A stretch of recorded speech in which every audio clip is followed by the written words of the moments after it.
Graça e paz, igreja, estamos aqui em mais uma aula da nossa escola da Bíblia. Estamos estudando, né, as Escrituras no nosso módulo 1. A gente já fez um panorama do Antigo Testamento.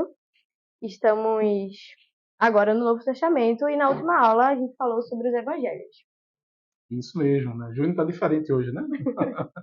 A gente tá com Yasmin hoje na nossa aula, vamos bater esse papo sobre o livro de Atos, mas vendo de fato aqui que a gente já viu ah, o Antigo Testamento todo nesse panorama, né? E o Novo Testamento iniciamos na última aula, falando ali dos evangelhos, né? A primeira divisão do Novo Testamento. A gente viu que o Novo Testamento tem algumas divisões importantes para a gente entender. Os evangelhos são os primeiros 4 livros ali do Novo Testamento. Depois a gente vem para o livro histórico de Atos.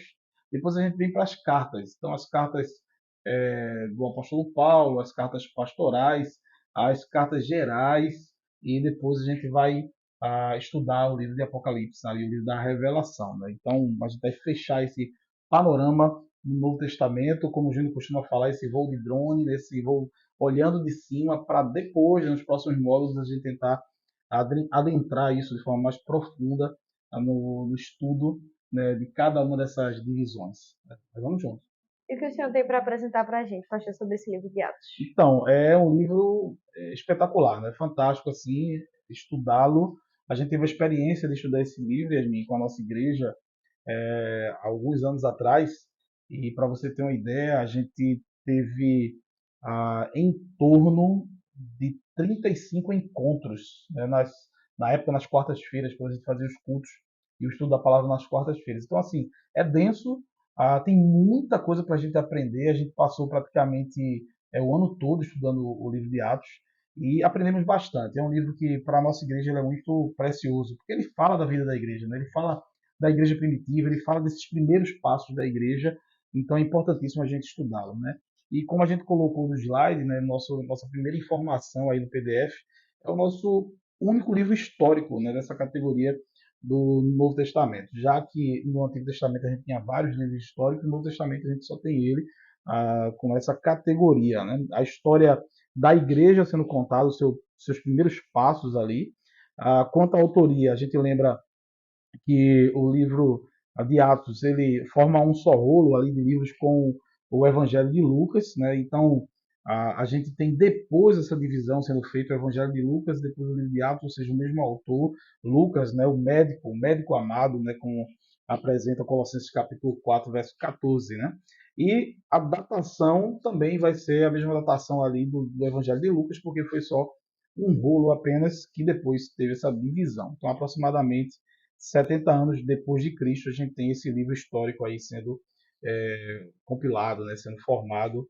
E os destinatários, né, a gente mais uma vez vem com aquela ideia de Teófilo, né, tanto o Evangelho de Lucas como o livro de Atos sendo escrito para alguém chamado Teófilo. Né? Júnior apresentou aqui uma teoria de Teófilo como sendo alguém muito importante, uma autoridade que solicitou esses escritos a respeito da vida de Jesus, a respeito da forma como Jesus viveu, e a Lucas, né? Lucas escreve isso para essa autoridade chamada Teófilo, essa pessoa importante na época, mas também uma teoria muito interessante que fala da tradução dessa palavra Teófilo. Né? Então, Theo, Deus, Filos, amigos. Então, os amigos de Deus, provavelmente, né, há essa possibilidade de Lucas estar escrevendo, né, para os amigos de Deus, né, com esse código Teófilo, para os irmãos, para a igreja do Senhor. Então, um livro sendo escrito para muitas pessoas, para muitos irmãos ali na fé.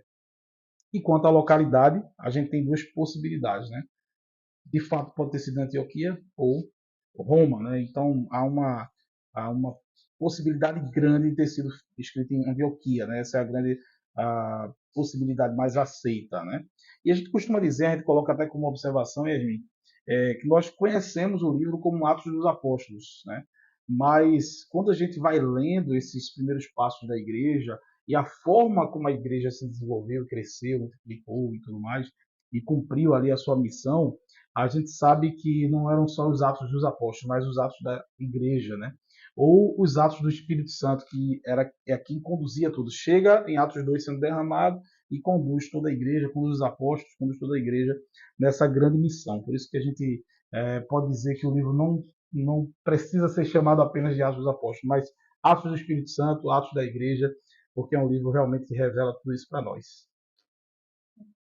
Segundo alguns estudiosos, existem várias possibilidades de estudar o livro, né? Uhum. Quais seriam algumas delas? Porque assim, o livro, ele por ser denso, ele tem divisões importantes para a gente tentar entendê-lo. É muito bom a gente tentar entender essas divisões dentro do próprio livro para a gente perceber o que está acontecendo dentro de uma cronologia. Então, alguns estudiosos, por exemplo, preferem fazer a divisão baseada no texto de Atos 1:8. Então, eles olham ali a primeira parte como o evangelho sendo pregado em Jerusalém, né, na esfera de Jerusalém, capítulo 1 até o capítulo 7. Eles dividem a segunda parte, o evangelho sendo pregado na Judéia e em Samaria, do capítulo 8 até o capítulo 12. E, por fim, eles dividem a terceira parte, o evangelho sendo pregado aos confins da terra, as grandes missões, do capítulo 13 até o capítulo 28. Então, essa é uma das formas da gente estudar o livro de Atos baseado nessa divisão, ou nessas divisões que esses estudiosos fazem a respeito desse livro. Mas tem outras divisões também que a gente vai ver agora. Por exemplo, alguns estudiosos eles dividem o livro de Atos em duas partes apenas. Uma parte que fala da primazia do apóstolo Pedro, da sua liderança, desde o início ali, Pedro liderando a igreja, seja o discurso ali do Pentecostes em Atos 2, né, a forma como ele vai pregando o evangelho, os milagres que acontecem através dele, e tanta coisa que Pedro vai mostrando ser de fato o grande líder da igreja naquele momento, juntamente com Tiago, que foi um grande líder. E depois, a partir do capítulo 13, mais precisamente ali, a gente tem a conversão do apóstolo Paulo em Atos 9, mas a partir do capítulo 13 até o final do livro, Atos 28, ele tem a primazia. O apóstolo Paulo tem essa primazia por tudo que está acontecendo a partir dele, sejam as grandes viagens missionárias. Então, tem estudiosos que fazem essa divisão, né, da primazia do apóstolo Pedro até o capítulo 12 e da primazia do apóstolo Paulo até o capítulo do capítulo 13 até o capítulo 28. Mas a outra divisão também que a gente vai ver agora, ela é feita baseada nas missões. Então, a primeira parte, para esses estudiosos que fazem essa divisão, eles acreditam que as missões locais, né, acontecem ali de Atos capítulo 1 até o capítulo 8. Então é interessante estudar a Jerusalém, né, como centro de todo acontecimento, o Pentecostes e tudo mais, até por uma ordem do Senhor Jesus para que eles fiquem em Jerusalém até que ele derrame o Espírito Santo. Então as coisas começam a acontecer ali em Jerusalém. Aí o crescimento exponencial da igreja, as várias conversões, né, a multiplicação da igreja e as perseguições, né, que vêm sobre a igreja, seja com a morte de Estevão, né, em Atos capítulo 7, em Atos capítulo 8 a gente já vê lá um texto muito claro que a igreja ia por toda parte anunciando a palavra, porque ela agora vai ser dispersa por causa das grandes perseguições. Então essa primeira parte são as missões locais. E depois, a segunda parte, a partir do capítulo 9 da conversão do apóstolo Paulo, vem as missões estrangeiras. É como esse povo sai agora, do capítulo 9 até o capítulo 28, as três grandes viagens missionárias do apóstolo Paulo, Paulo em Jerusalém e Cesareia, a viagem de Paulo como prisioneiro, agora no finalzinho da vida ali até Roma. Então, essas divisões são interessantes também para a gente entender.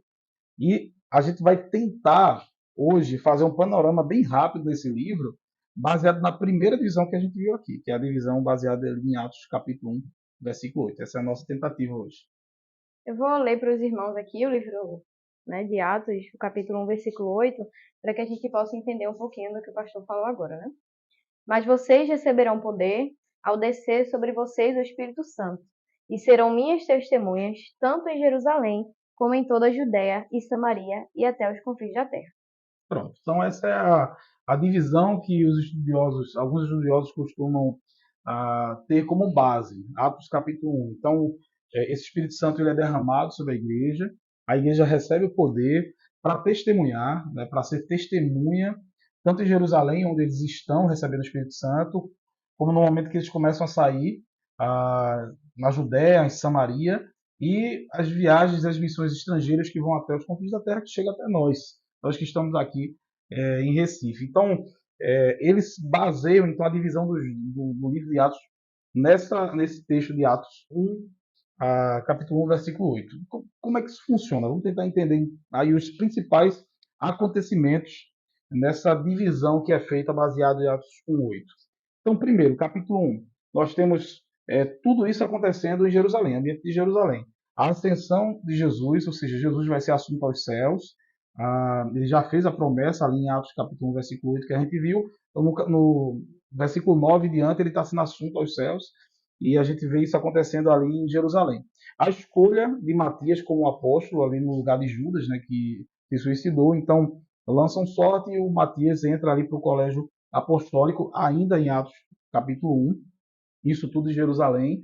E aí em Jerusalém ainda, no capítulo 2, a gente tem o cumprimento de uma profecia que a gente viu quando estudamos os profetas menores, o profeta Joel, por exemplo. Ele profetizou que nos últimos dias o Espírito seria derramado sobre toda a carne. Então, Atos capítulo 2, a gente tem o cumprimento dessa profecia e o cumprimento da promessa do próprio Cristo que mandaria o outro Consolador, né? E aí a gente tem então o Espírito Santo sendo derramado em Atos capítulo 2, ainda em Jerusalém, numa festa de Pentecostes, com os judeus de todas as localidades reunidos ali no centro de Jerusalém. Então, está acontecendo grandes coisas ali em Jerusalém. O evangelho está sendo pregado em Jerusalém, como havia sido profetizado ou prometido ou ensinado por Jesus, né, em Atos capítulo 1, versículo 8.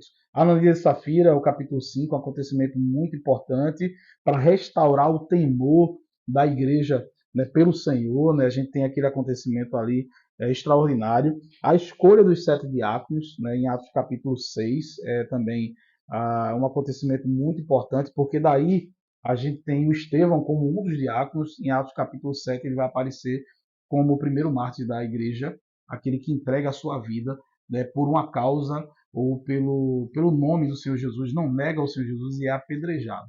Então, até aqui, a gente tem essa primeira grande divisão, todos esses acontecimentos aí sendo transcorridos em Jerusalém, né, na primeira parte da palavra de Jesus. Vocês serão minhas testemunhas em Jerusalém. Né? Aí vem a segunda parte agora que a gente vai ver, que é Judéia e Samaria. Então vamos tentar ficar atento agora nesse momento em que a gente vai ver os grandes acontecimentos agora a partir da perseguição que se dá sobre a igreja por causa da morte de Estevão. Então a gente termina Atos capítulo 7 com Estevão sendo apedrejado, né? E agora esse evangelho ele vai ser pregado por causa da perseguição, vai ser pregado agora em Judéia e em Samaria. Samaria, bom a gente lembrar, Yasmin, que era visto pelos próprios judeus como um povo totalmente rejeitado, né? Um povo marginal. E aí o evangelho começa a ser pregado também em Samaria por causa da perseguição. E era isso que o Senhor queria, porque ele já tinha dito nessa palavra de Atos 1:8 que não era só em Jerusalém, mas em toda a Judéia e em Samaria, que é essa segunda parte dessa divisão. Então a perseguição, o capítulo 8, a gente tem Filipe, né, e o eunuco no capítulo 8 também, aquele grande encontro ali, o batismo, muito bonito aquele encontro. Temos a conversão, né, importantíssima ali do apóstolo Paulo, talvez ali um dos fatos mais importantes do texto de Atos, por quem o apóstolo Paulo vai se tornar, ou Saulo, né, vai se tornar. E aí isso acontece no capítulo 9. Nós temos a ressurreição de Tabita, ou de Dorcas, né? A gente vai ter a peça, né? Amanhã na nossa igreja, isso vai ser muito bem falado para a gente, né? Mas Tabita, a Dorcas, ela ressuscita e a gente tem esse acontecimento aí também como algo extraordinário, ainda no capítulo 9. Aí vem a visão de Pedro, no capítulo 10, né, que é uma visão de purificação, né, que Pedro não pode tornar impuro aquilo que o Senhor purificou, e a gente tem o evangelho sendo pregado aos gentios, né, no capítulo 11. Aí veja que coisa interessante. Aqui no capítulo 11, no versículo 26, a gente tem uma citação, um versículo extremamente importante. É em Antioquia, ou e em Antioquia, os discípulos foram chamados pela primeira vez de cristãos. Então, é muito interessante eles ganharem a identidade de Cristo, né? O cristão é o pequeno Cristo, só a partir do momento que eles saem do contexto de Jerusalém e começam a pregar o evangelho para os samaritanos, para toda a Judéia e para Samaria. Agora vocês estão parecidos com Cristo. Tá entendendo? Então isso é muito bacana, você saber que é só em Antioquia, é só pregando aos gregos, é só pregando aos gentios, não simplesmente para o povo de casa, mas para aqueles que porque ele veio para os seus, mas os seus não o receberam, mas a todos quanto receberam, deu-lhes o poder de se tornarem filhos de Deus, né? Essa palavra de Jesus. Então eles começam a pregar o evangelho fora do contexto de Jerusalém. Então essa é a segunda grande divisão de Atos 1 a 8 que a gente viu. E a terceira grande divisão é quando o evangelho vai ser pregado até os confins da terra. Então, recapitulando as palavras de Jesus, vocês vão receber poder ao descer sobre vocês o Espírito Santo, né, e vocês serão minhas testemunhas em Jerusalém, no contexto de Jerusalém, em toda a Judéia e em Samaria, e até os confins da terra. Por isso que esse evangelho chegou até nós. Mas, dentro do texto, né, de Atos, do livro de Atos, a gente tem essa terceira divisão, confins da terra, começando ali com o capítulo 12, que é Herodes mandando matar Tiago, que era um dos líderes da igreja. Então, ao fio da espada, Tiago é morto por ordem de Herodes, e esse evangelho começa a ser pregado por grandes viagens missionárias que o apóstolo Paulo começa a empreender. Então, tem a primeira grande viagem missionária, que Barnabé vai com Paulo nessa viagem, no capítulo 13. A gente tem o concílio de Jerusalém, no capítulo 15, e aqui eu faço um adendo importante, porque a gente tem que lembrar que os discípulos de Jesus eram judeus. Jesus é da linhagem judaica. E aqueles irmãos, primeiros irmãos, eles acreditavam que uma certa tradição do judaísmo precisava ser mantida. As leis de Moisés, por exemplo, precisavam ser guardadas, preservadas. E o Concílio de Jerusalém acontece, Yasmin, justamente para resolver esse problema. Porque Paulo, quando está pregando aos gentios, ele não está colocando nenhum tipo de sobrecarga sobre essas pessoas que se convertem, dizendo, olha, vocês são gentios, mas vocês precisam praticar as leis judaicas. Paulo não faz isso. Paulo recebe todo mundo e ele é o pregador dos gentios, é o apóstolo dos gentios, e as pessoas se convertem e ele não coloca nenhum tipo de carga sobre essas pessoas. Mas o apóstolo Pedro, juntamente com o colegiado ali dos apóstolos, eles convocam então essa reunião, esse concílio, para poder discutir aí. Essas pessoas que se convertem devem ou não seguir as leis judaicas. Então, é isso que está se conversando ali no concílio, nesse grande ajuntamento, com os presbíteros, com os líderes da igreja, discutindo se de fato o gentio que se convertia precisava cumprir as leis. Principalmente a questão da circuncisão, que é um tema abordado naquele concílio ali. Depois a gente vai falar sobre isso em outras aulas, vai ser bacana a gente entender. Então, a gente vem, depois do concílio, para a segunda viagem missionária de Paulo, que é o capítulo 15, e a gente encontra no capítulo 16 Paulo e Silas na prisão, que também é um acontecimento muito importante nessa pregação que vai até os confins da terra. A terceira grande viagem missionária de Paulo, no capítulo 18, e por fim Paulo em Roma, né, já preso, né, como prisioneiro também, pregando o evangelho, capítulo 27 do livro de Atos. Então a gente encerra, né, faz esse panorama assim do livro de Atos, dentro dessa divisão muito interessante, baseada em Atos capítulo 1, versículo 8, Jerusalém, Samaria, Judéia e Samaria e até os confins da terra.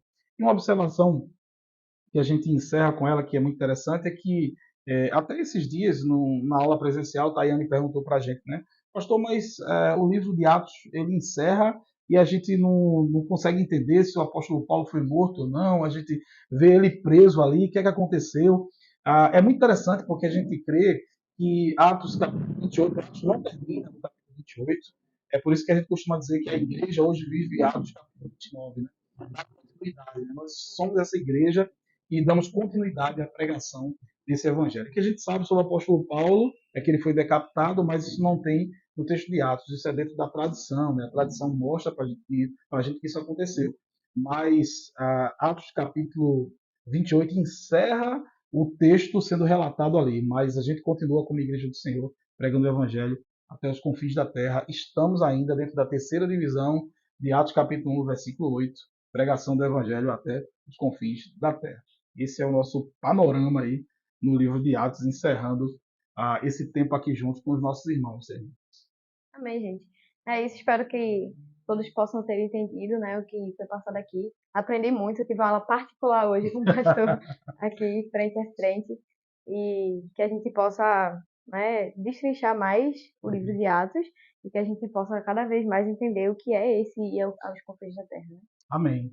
Então vamos lá, gente. Vamos continuar como Igreja do Senhor, sendo Atos capítulo 29, né, escrevendo esse livro lindo, pregando o Evangelho, né, continuando pregando o Evangelho até os confins da terra. E estude, responda lá o questionário, veja lá o seu nível de aprendizado, continue participando. E para aqueles irmãos que estão na aula presencial, vamos nos encontrar na próxima quinta, lá na igreja, para estudar de forma presencial esse livro tão precioso que é o livro de Atos.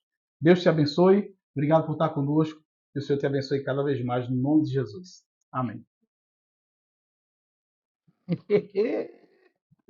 Como tu